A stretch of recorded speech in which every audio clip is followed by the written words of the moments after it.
होगी।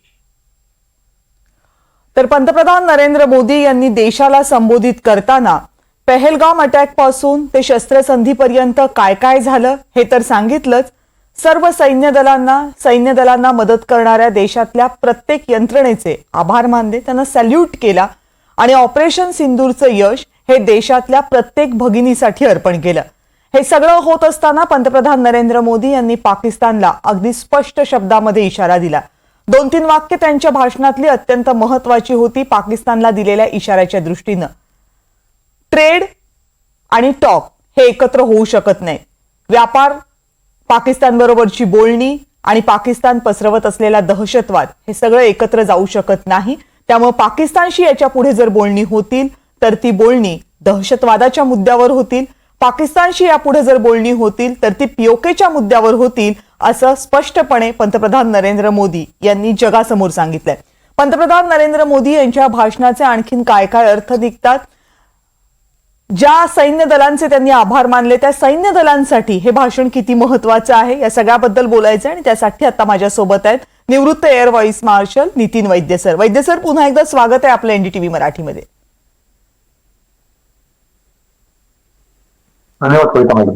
मला वाटतं तुम्ही पूर्ण भाषण ऐकलेलं असेल आणि भाषणाच्या सुरुवातीला आणि भाषणाचा शेवट करताना पंतप्रधान नरेंद्र मोदी यांनी सर्व सैन्य दलांचे आणि सैन्य दलांना मदत करणाऱ्या सगळ्या यंत्रणांचे, अगदी सायंटिस्टचे सुद्धा आभार मानलेत।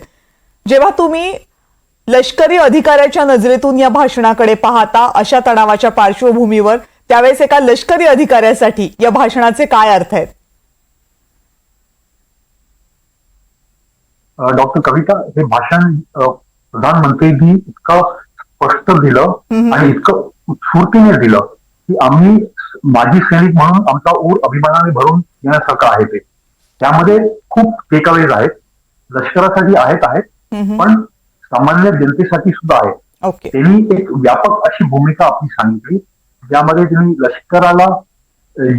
लष्कराने जी काही कारवाई केली त्यावरती त्यांनी त्यांचं अभिनंदन तर केलंच केलं, त्याचबरोबर जे लष्कराच्या पाठीमागे जे उभे आहेत ते सायंटिस्ट म्हणा किंवा तुम्ही इंटेलिजन्स ब्युरोची लोक म्हणा, पॅरामिलिटरीची म्हणा, तुम्ही बीएसएफचं पण नाव घेतलं, अशा सर्व लोकांना, अशा सर्व एजन्सीजना प्रधानमंत्रींनी धन्यवाद दिला, जेणेकरून एक पूर्ण व्यापक यंत्रणा जी सध्याच्या ऑपरेशन सिंधूरमध्ये ज्यांनी काम केलंय त्याबद्दल त्यांनी कृतज्ञता व्यक्त केली। त्याचबरोबर एक लष्करी अधिकारी म्हणून मी हेही सांगतो की ज्या प्रकारे त्यांनी आपल्या देशाच्या इक्विपमेंट बद्दल पूर्ण जगाला सांगितलं की हे आम्ही इक्विपमेंट मेड इन इंडिया आहे आणि एवढं हे सक्सेसफुल झालेलं आहे, जेणेकरून पूर्ण जगाने त्याचा विचार नक्कीच केला असेल आणि पूर्ण जगाला कळून येईल की मेड इन इंडियाची केपेबिलिटी किती आहे आणि ते किती सक्सेसफुल आहे। अशा या भाषणामध्ये प्रधानमंत्रींनी हे पण सांगितलं की आपण कुठल्या मुद्द्यावरती पाकिस्तानवरती बोलणार आहोत। आम्ही बोलायची तयारी आमची नेहमीच आहे, पण मुद्दे एवढे स्पष्ट केले की यानंतर पाकिस्तानला कुठल्याच बाबतीत काहीच संदेह राहणार नाही असं मला वाटतं।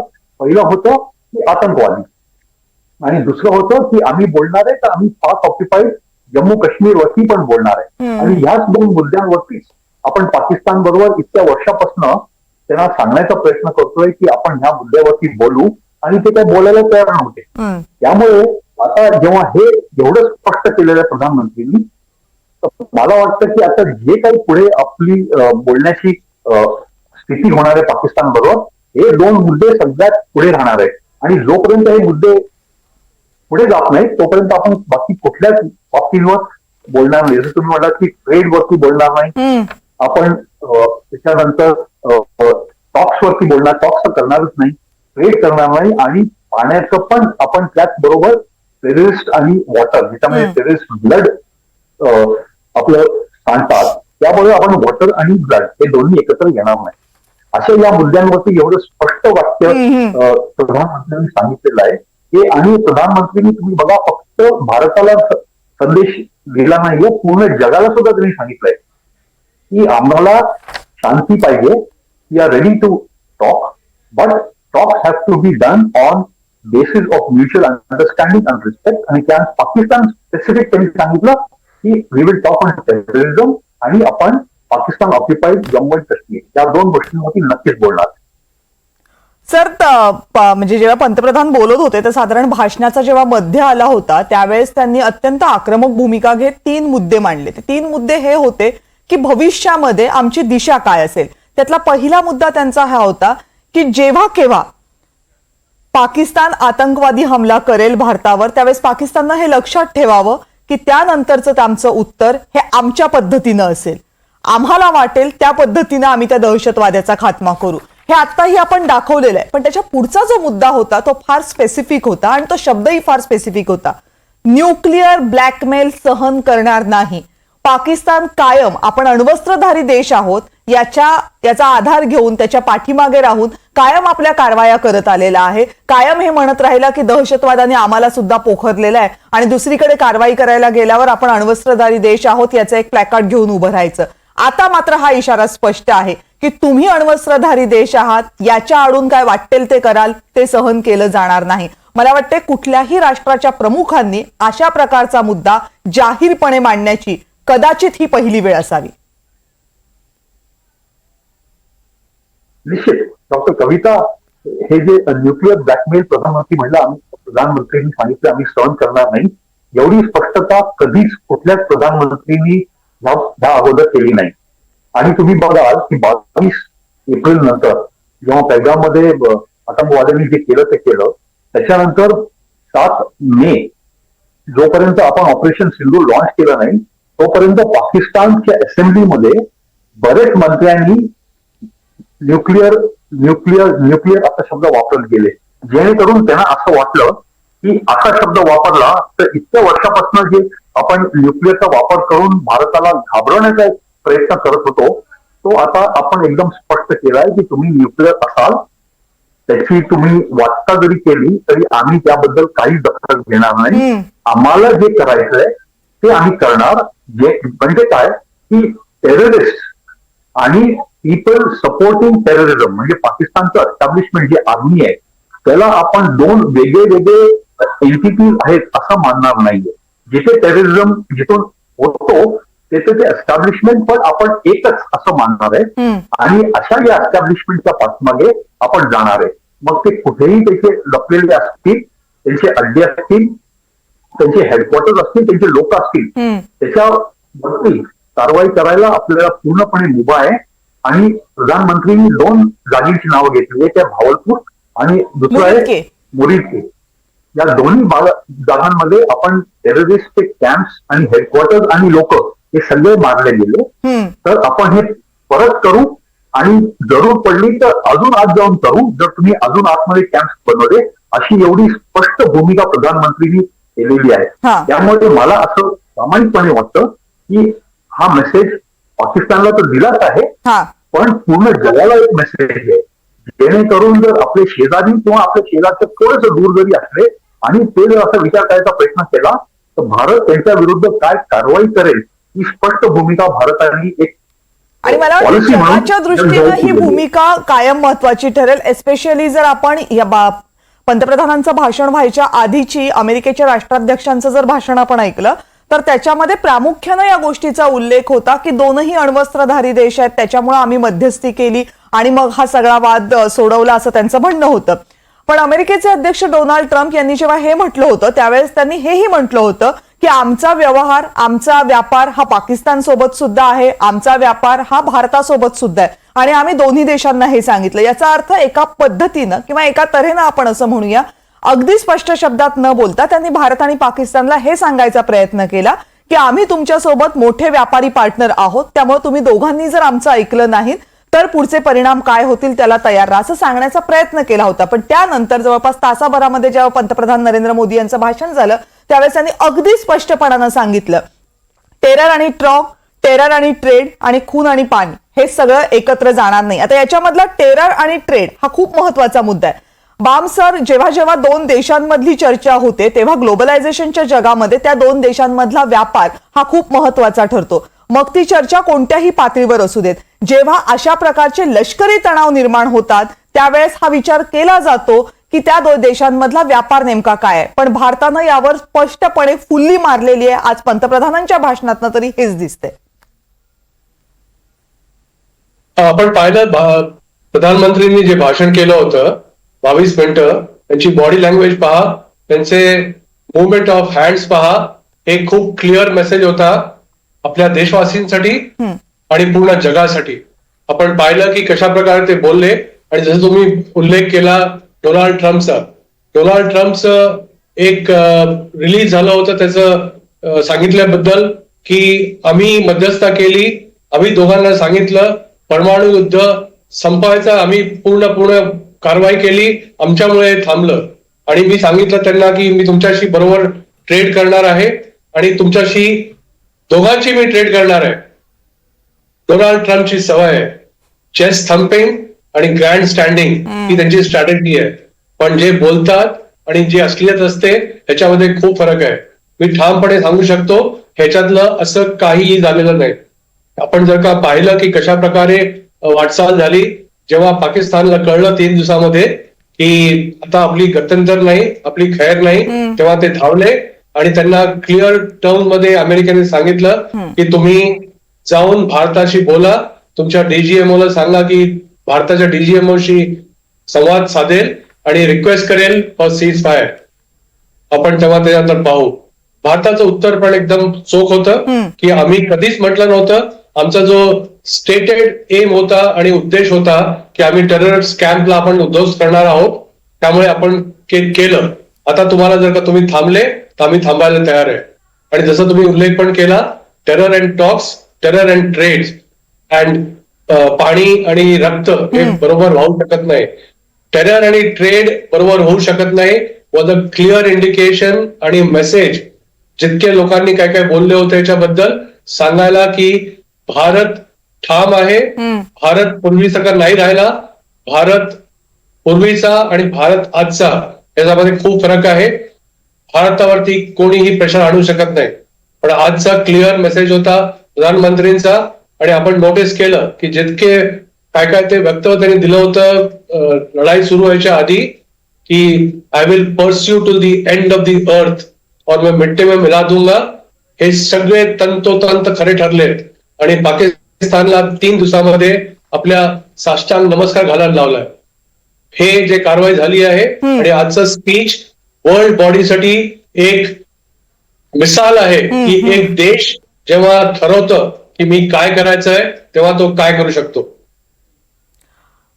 वैद्य सर, या संपूर्ण भाषणामध्ये 2-3 गोष्टी दिसल्या. म्हणजे खरं तर पंतप्रधान नरेंद्र मोदी यांची जनतेशी संवाद साधण्याची हातोटी ही गेल्या काही वर्षांमध्ये जेवढे पंतप्रधान आपण पाहिले त्यांच्यापेक्षा निश्चितच सरस आहे. ते अगदी सहजपणे संवाद साधू शकतात. पण इतक्या क्रिटिकल क्षणी, म्हणजे 2 देशांमधलं युद्ध होता होता जवळपास थांबलेल्या इतक्या क्रिटिकल क्षणी जेव्हा कोणताही पंतप्रधान आपल्या जनतेला संबोधित करतं त्यावेळेस लक्ष फक्त त्या देशातल्या जनतेचं नसतं, तर आता बामसरांनी जसं सांगितलं जगभराचं लक्ष असतं. हे सगळं होत असताना पंतप्रधान मोदींनी जे भाषण केलं त्याच्यातला जो संगम साधला होता तो खरोखर वाखाणण्याजोगा वाटत होता. म्हणजे त्याच्यामध्ये भावना होत्या का, तर नक्की होत्या. म्हणजे ऑपरेशन सिंदूरचं यश हे या देशातल्या सगळ्या भगिनींना समर्पित करणं, यामध्ये एक संदेश होता, यामध्ये भावना होत्या. दुसरीकडे आपण काय काय केलं या सगळ्या तणावादरम्यान याची माहिती देता देता त्यांनी हेही म्हटलं की आपल्या देशामध्ये तयार झालेली जी सगळी शस्त्रास्त्र होती त्यांचा नेमका कसा उपयोग, म्हणजे देशाची संरक्षण सिद्धता सांगितली, शिवाय या देशाचं त्या संरक्षण सिद्धतेमध्ये काय योगदान आहे हेही सांगितलं. आणि सरते शेवटी एका सक्षम नेत्यासारखं पाकिस्तानला इशारा सुद्धा दिला. म्हणजे सगळ्या पातळ्यांवर जर आपण बघितलं तर एक नेता म्हणून, स्टेटमन म्हणून हे संपूर्ण भाषण हे एक नवीन दिशा देणारं ठरलं असं म्हणायचं का? नक्कीच डॉक्टर कविता, तुम्हाला की मी जर पंतप्रधान बद्दल काही बोललो तर मी त्याचा फॅन म्हणून बोलीन. पण वस्तुस्थिती अशी आहे की हे जे पंतप्रधान आहेत ते आतापर्यंत जितके आपले पंतप्रधान झाले त्यांच्या पेक्षा त्या तुलनेने खूप वेगळे आहेत. वेगळे कशासाठी, तर त्यांनी या 10 वर्षामध्ये भारताला जी दिशा दिली ती खूपच अशी वेगळी दिशा आहे.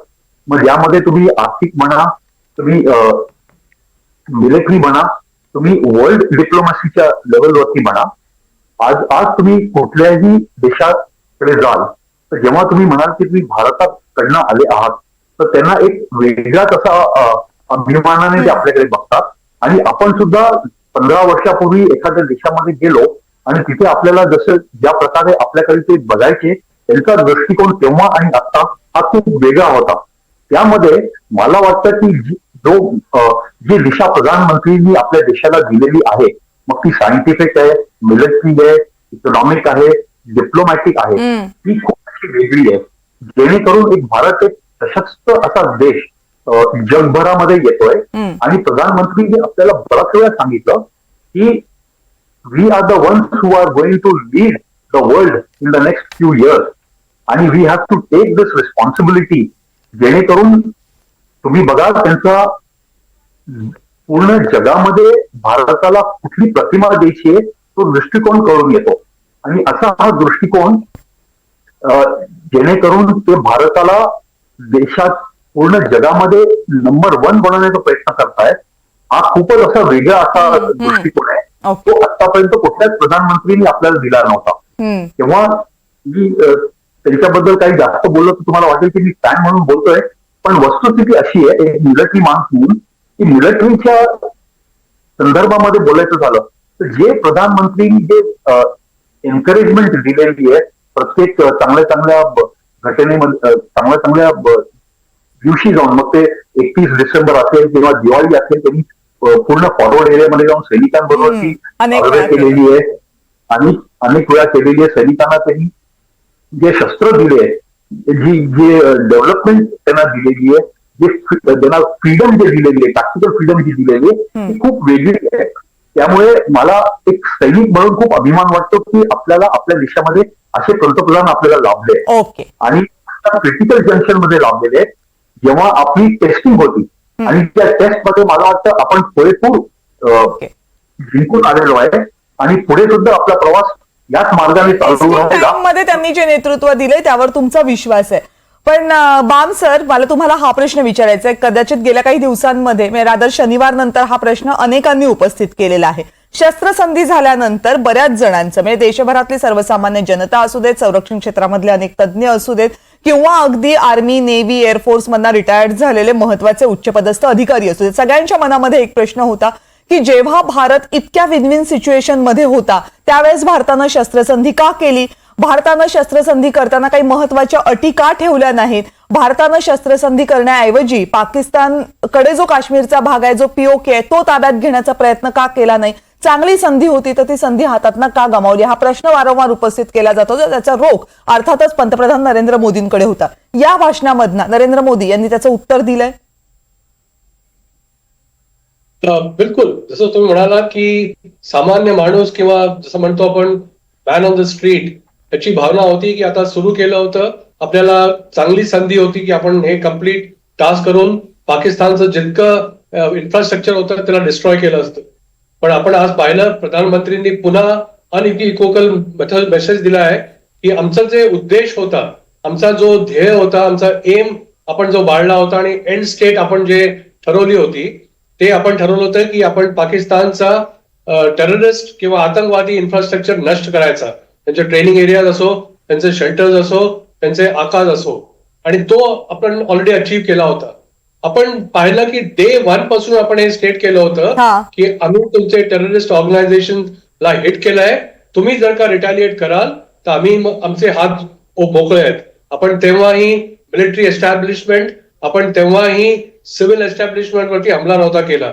पण जेव्हा त्यांनी कुरापाती करायचा प्रयत्न केला, या वेळेला पाकिस्तानला काही चॉईस नव्हता, कारण जे रहिवासींचे इमोशन्स असतात प्रत्येक देशाचे, त्यांना ते धरून चालावं लागतं आणि म्हणून दाखवावं लागतं की आम्ही पण आहोत, आम्ही पण काही करू शकतो.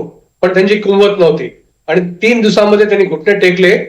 इमोशन्स रस्त्यावरती किंवा इमोशन्स सेनाचे किंवा इमोशन्स कुठल्याही राजनैतिकाचे जे असतात ते पर्सनल असतात. देश सर्वात वरती असतो आणि देशासाठी काय चांगलं आहे. आणि जसं तुम्ही उल्लेख केला, आज जितके पण लोकांच्या मनामध्ये प्रश्न होते ते सगळे त्यांनी ऍड्रेस केले आणि सांगितलंय की कशा प्रकारे पाकिस्तानला सांगितलं गेलं. आपण नोटीस केलं होतं, प्रधानमंत्रींनी जोर देऊन 1, 2, 3 असं स्पेसिफिक सांगितलं, पाकिस्तानला मेसेज दिलाय की आता हे चालणार नाही आणि तुमच्याकडनं हे काही झालं आम्ही सोडणार नाही. फॉर एक्झाम्पल त्यांनी म्हटलं, 1 ऑपरेशन सिंदूर पॉज बटन वरती आहे. ऑपरेशन सिंदूर काम संपलेलं नाही. त्यांनी सांगितलंय की तुमच्याकडनं जे न्यूक्लिअर ब्लॅकमेल होतो ते त्याच्यावरती आम्ही काहीही पुढे करणार नाही. आणि नंबर 3, आता आम्ही डिफरन्शिएट करणार नाही की टेररिस्ट कोण आहे आणि त्या टेररिस्टला पोषणारं सरकार नेमकं कोण आहे. म्हणजे त्यातलं हिंदी वाक्य खरंच सर पुन्हा एकदा रिपीट करावं असं होतं. आतंकी सरपरस्त सरकार और आतंकी आका इनको हम अलग अलग नहीं देखेंगे. या दोघांना आम्ही वेगळं पाहणार नाही असं सांगितलं. अर्थात जेव्हा रशिया आणि युक्रेनचं युद्ध झालं होतं त्यावेळेस पंतप्रधान नरेंद्र मोदी यांनी दोन्ही देशांच्या प्रमुखांनाही विनंती केली होती की युद्ध करू नका. रादर त्यांनी पुतीन यांना स्पष्टपणे जागतिक मंचावर सांगितलं होतं की युद्ध हे कोणत्याही गोष्टीचं उत्तर असू शकत नाही.